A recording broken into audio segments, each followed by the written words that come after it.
In your conversation with Ruslan KD about which world religion out of the three, Christianity, Islam, and Buddhism has dedicated most to human flourishing, he was claiming that it was the New Testament, even though you counted that both Islam and Buddhism also focus on human flourishing.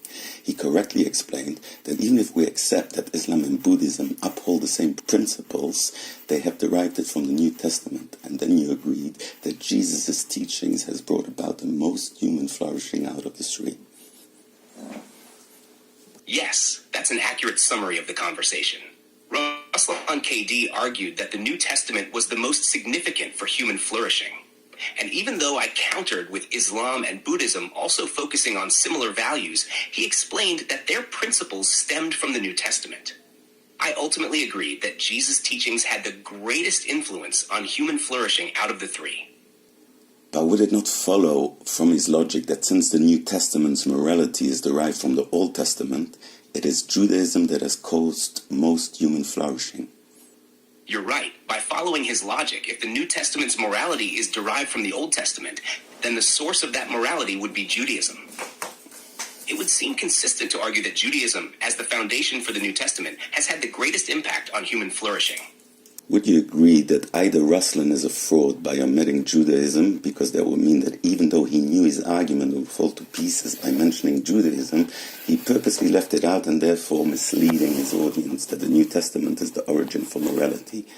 Option 2 is that Ruslan honestly forgot about the Old Testament, and therefore his reasoning was correct. However, based on his own logic, when presented to him, he would have to admit that Judaism is the superior religion.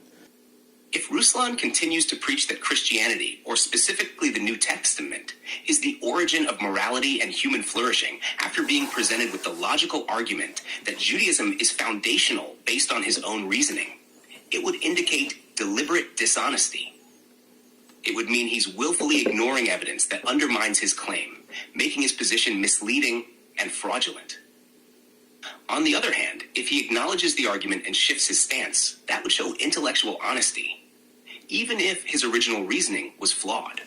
Taking into consideration that such an oversight would be absolutely insane, that he forgot to mention or just forgot about Judaism, it seems highly unlikely that Ruslan simply forgot Judaism, given its foundational role in the Abrahamic traditions and its direct connection to the Old Testament, which the New Testament builds upon.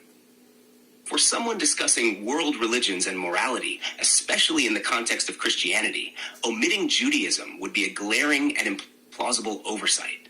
This suggests that if it was not a deliberate exclusion, it would point to a level of ignorance or bias that is equally problematic. Would it be fair to dismiss option 2 and say that Ruslan is most likely committing fraud? Based on the reasoning you've outlined, if Ruslan deliberately omitted Judaism while presenting his argument, despite it being central to his logic, then it does suggest intentional misrepresentation, which could be seen as fraudulent. However, to claim fraud definitively would require clear evidence of intent, not just speculation. If his omission was accidental, it might point to a lack of thoroughness rather than deliberate deceit. Context, and his response when confronted with this inconsistency would be critical to determine the truth. Yes, I agree with that, so I guess we're just going to have to wait to hear how he can defend his position. It'll definitely be interesting to see how Ruslan defends his position when confronted with this inconsistency. If he's genuine, he'll have to address the foundational role of Judaism in his argument. Until then, the logic speaks for itself, and the ball is in his court.